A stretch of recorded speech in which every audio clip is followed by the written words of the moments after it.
हे friends, आज का जो टॉपिक है वो है डॉक्टर वेस्ट मेथड। अक्सर आपने देखा होगा कि कुछ ऐसे टीचर्स होते हैं जिसके पास नॉलेज होता अधिक होता है, बट वो बच्चों के साथ फ्रीली या इफेक्टिवली कम्युनिकेट नहीं कर पाते स्टूडेंट के साथ। वाई?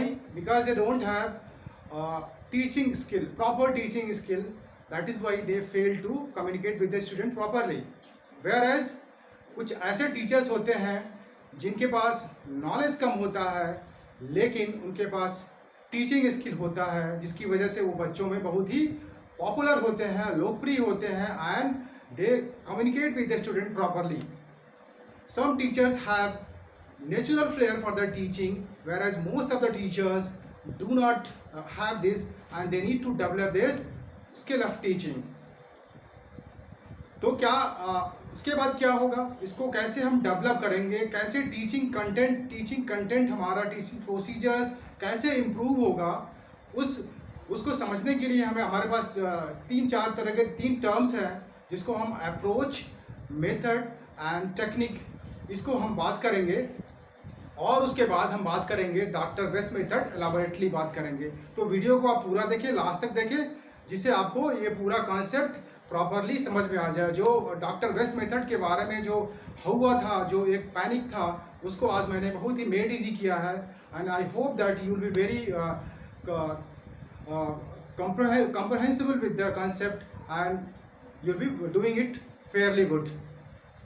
जो पहला टॉपिक है वो है आपका approach.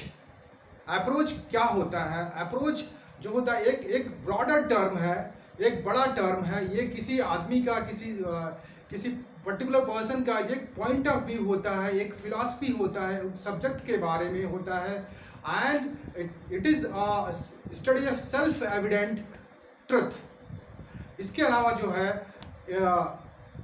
It means a kind of subject matter to be taught and how best people can learn it। ये अप्रोच होता है। एक अप्रोच में जो होता है कई तरह के मेथड्स हम जनरेट कर सकते हैं। Approach refers to different theories about the nature and acquisition of language and how language are learned।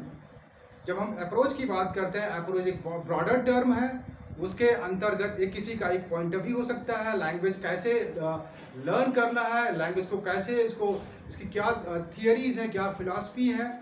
ये पूरा एक बड़ा एक एरिया होता है। इसके अंतर्गत जो होता है मेथड होता है। अप्रोच का अगर हम एग्जांपल देखते हैं तो हम सिचुएशनल अप्रोच होता है, स्ट्रक्चरल अप्रोच होता है। तो ये जो अप्रोच है, अप्रोच के बारे में बहुत ही क्लियर कंसेप्ट है कि एक ब्रॉड एक फिलॉसफी है, एक पॉइंट ऑफ व्यू है, जो ये बताता है कि कैसे बच्चों को पढ़ाया जाए और कैसे बच्चे इसको लर्न करें, राइट। जो अगला जो स्टेप टर्म है, दैट इज मेथड। मेथड क्या होता है? ये आपका जो है ये बताता है कि आपको क्या पढ़ाना है और कैसे पढ़ाना है। What and how much to be taught, क्या और कैसे पढ़ाना है। द ऑर्डर ऑफ टीचिंग, जो कंटेंट का ऑर्डर क्या होगा, उसकी प्लानिंग कैसी होगी, उसके कौन से मेथड होंगे, ये इसमें मेथड्स में हम बात करते हैं। तो मेथड के जो स्टेप्स होते हैं वो होते हैं आपका सिलेक्शन, देन आपका ग्रेडेशन, फिर आता है प्रेजेंटेशन एंड देन रेपिटेशन। आप जो इंस्ट्रक्शनल मटेरियल है, जिसको आपको इंस्ट्रक्शन देना, जो पढ़ाना बच्चों में, इस कैटेगरी के हिसाब से अपनी आप कंटेंट को प्लान कर सकते हैं। एंड इसके अलावा जो है आप जो है एक ऑर्डरली मैनर में आप इसको प्रेजेंट करेंगे। इसका जो एग्जांपल होगा मेथड्स का, आप देखते हैं, आप डॉक्टर वेस्ट मेथड है, ग्रामर ट्रांसलेशन मेथड है, डायरेक्ट मेथड है, बाइलिंगुअल मेथड है, एंड जो लास्ट होता है वो है टेक्निक। टेक्निक जो है ये एक क्लासरूम की स्ट्रेटजी होती है। जो क्लासरूम में जो स्ट्रेटजी हम पर्टिकुलर ऑब्जेक्ट जो अचीव करने के लिए हम जो टेक्निक यूज़ करते हैं, जो ट्रिक अपनाते हैं, उसको हम टेक्निक बोलते हैं। क्या ट्रिक हम टेक्निक यूज़ करते हैं? हम फ्लैश कार्ड यूज़ करते हैं, हम ड्रिल यूज़ करते हैं, हम रोल प्ले मेथड यूज़ करते हैं। तो ये जो टेक्निक है, ये पर्टिकुलर क्लासरूम की बात है। एक सिचुएशनल होता है, हम क्लास एक पर्टिकुलर थियरी को, पर्टिकुलर पॉइंट को हम क्लियरिफाई करने के लिए जो टेक्निक अडॉप्ट करते हैं वो टेक्निक है। इसके रिलेशनशिप को हमें जो अप्रोच मेथड एंड टेक्निक की जो रिलेशनशिप मैंने यहाँ पे सिग्निफाई किया है, देखिए आप, जो सबसे बड़ा जो आपका जो सर्कल दिख रहा है वो अप्रोच है। अप्रोच एक ब्रॉडर टर्म है, उसके जो नीचे वाला जो सर्कल है that is method. That means कि एक अप्रोच के अंतर्गत कई मेथड्स हो सकते हैं, ठीक है। देन मेथड के अंदर आता है आपका टेक्निक। एक उसका मेथड के अंदर टेक्निक होगा। टेक्निक जो क्लासरूम के प्रोसीजर होता है, क्लासरूम को एक पर्टिकुलर टारगेट को अचीव करने के लिए हम उसको वो यूज करते हैं। ओके, अब जो हमारा मेन जो पॉइंट है that is main topic that is doctor West method. Doctor West method को हम इसको बोलते हैं न्यू मेथड भी बोलते हैं, या इसको रीडिंग टेक्स्ट बुक मेथड भी बोलते हैं। डॉक्टर माइकल वेस्ट जो है ये प्रिंसिपल थे ढाका में। अभी जो ढाका है वो वहाँ पे ढाका में he was a principal in Dhaka 1920 से 30 तक, 1920 to 30। During this period he was the principal over there. और उस जमाने में बांग्लादेश या ढाका इंडिया का पार्ट हुआ करता था। तो उसमें उन्होंने क्या किया कि इंडिया में जो है, इंडिया में इंग्लिश की जो स्टेटस है, इंग्लिश में बच्चों को कैसे पढ़ाया जाए, उस पर उन्होंने थारो रिसर्च किया। ही did a thorough research to teach Indian students, Indian peoples about English teaching. तो उन्होंने पाया कि जो प्रिवलेंट मेथड है जो टीचिंग का इंडिया में, वो जो है डायरेक्ट मेथड था। डायरेक्ट मेथड आपका जो है प्रिवलेंट था। और उन्होंने पाया कि ये जो डायरेक्ट मेथड यूज किया जा रहा है वो सफिशिएंट नहीं है, इनएडिक्वेट है। तो उन्होंने जो है एक पैसिव मेथड का उन्होंने सोचा कि पैसिव मेथड जो है वो ज़्यादा यूजफुल होगा पढ़ाने के लिए, इंग्लिश पढ़ाने के लिए। तो उसके बाद उन्होंने क्या किया कि इसकी जो उन्होंने बताया कि जो रीड मोर टीचिंग इंग्लिश, जो उनकी जो सर्वे किया, उन्होंने जो रिसर्च किया, रिसर्च के बाद उन्होंने लगा कि इंडिया में जो बच्चों को इंग्लिश पढ़ाने, इंग्लिश सिखाने का उसको नीड क्या है, what is the need to teach English in Indian students. तो पहला जो उनको जो ऐसा उनको लगा दैट इज़ एक यूटिलिटेरियन पॉइंट ऑफ व्यू है, यूटिलिटी बेस्ड जो नज़रिया है, उस आधार पर उन्होंने बोला कि पहला ये है। दूसरा है कि इंटरनेशनल अंडरस्टैंडिंग और डेवलप करने के लिए उन्होंने बोला कि इंग्लिश जो है बच्चों को पढ़ाना उनको ज़रूरी होता है। और उन्होंने बोला कि जो ability to read and more important than ability to write for the Indian children who have less opportunity to speak the language. उनको उनके हिसाब से उनको ऐसा लगता था कि हमारे इंडियंस को जो है लिखने और बोलने के अपेक्षा जो पढ़ने का जो है ज़्यादा स्कोप है, बोलने का उनके पास स्कोप नहीं है। तो पढ़ने के द्वारा, पढ़ने के बाय मीन्स ऑफ रीडिंग जो उनको हम इंग्लिश सिखा सकते थे। और उनके नज़रिए से ये था कि जो ग्रामर जो है, grammar is not necessary, grammar को कोई पढ़ाने की ज़रूरत नहीं है, ठीक है। तो अब अगला देखते हैं कि जो प्रोसेस, जो प्रिंसिपल उन्होंने क्या यूज किया। द प्रिंसिपल जो उन्होंने यूज किया प्रिंसिपल, वो था आपका reading method, that is priority of reading. आप जैसे मैंने बताया था कि प्रायोरिटी ऑफ रीडिंग को जो है, reading a language is by far the shortest route for learning any language to speak and write. That means अगर हम किसी लैंग्वेज को रीड करते हैं तो हम ये सबसे छोटा तरीका है उस लैंग्वेज को बोलने का और लिखने का तरीका है। और जो रीडिंग के जो कॉन्सेप्ट है ये एक साइकोलॉजिकल प्रिंसिपल पे बेस्ड है कि जो बच्चा सुनेगा और उसी को वो बोलेगा।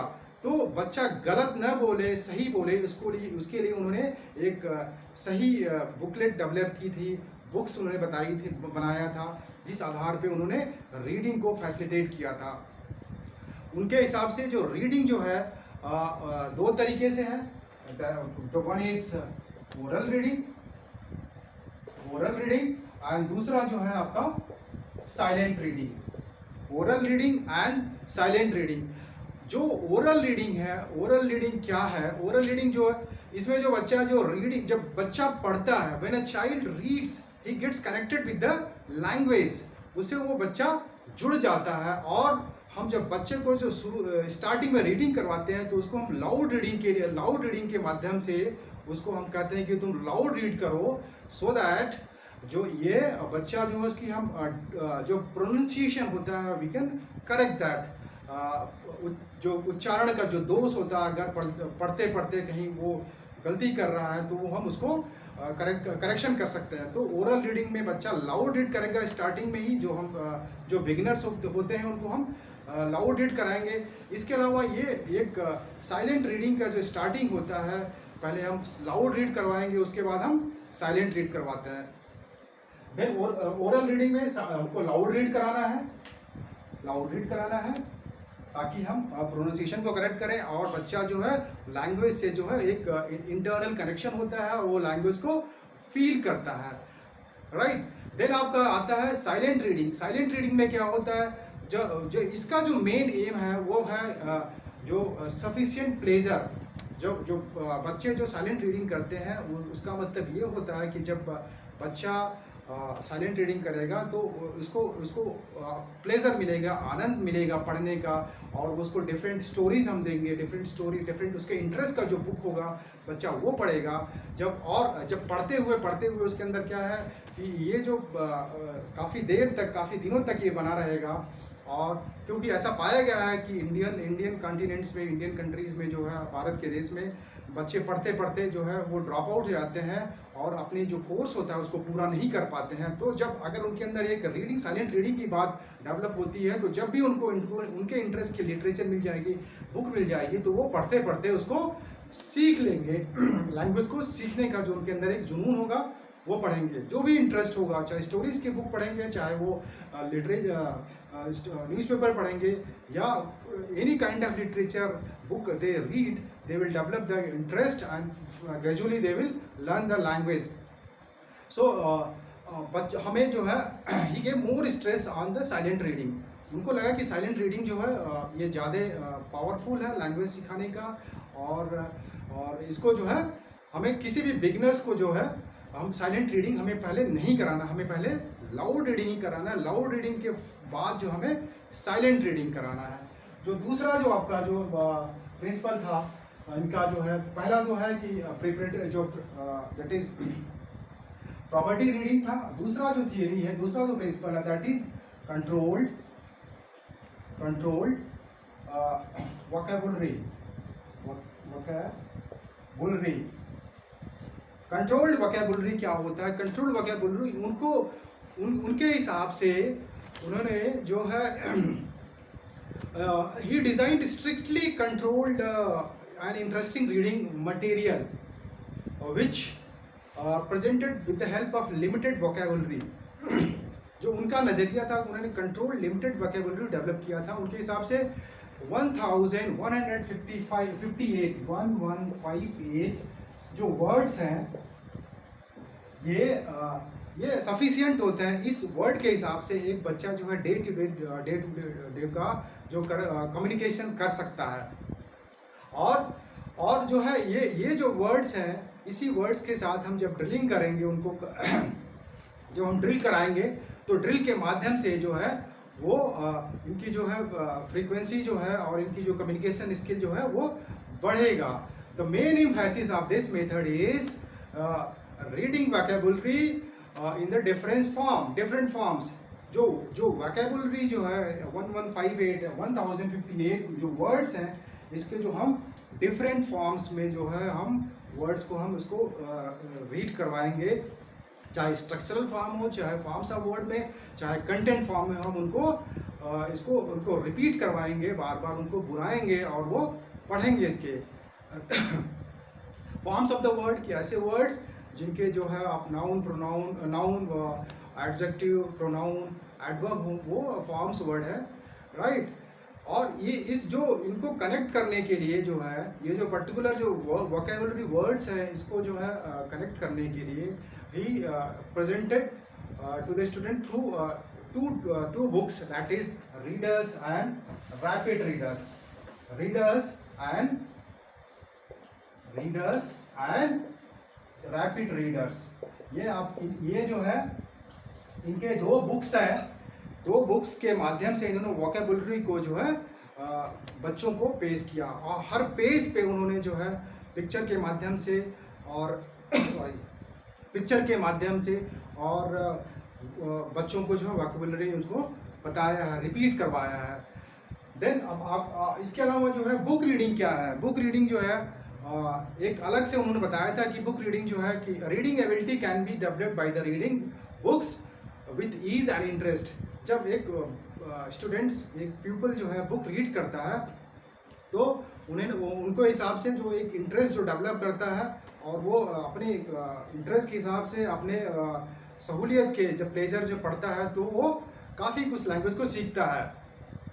जो बुक्स इन्होंने रीडर्स एंड रैपिड रीडर्स है उसके माध्यम से उन्होंने जो है उसमें फ्रेज डाला है और न्यू वर्ड्स डाले हैं, बच्चों उसको रिपीट किया जा रहा है।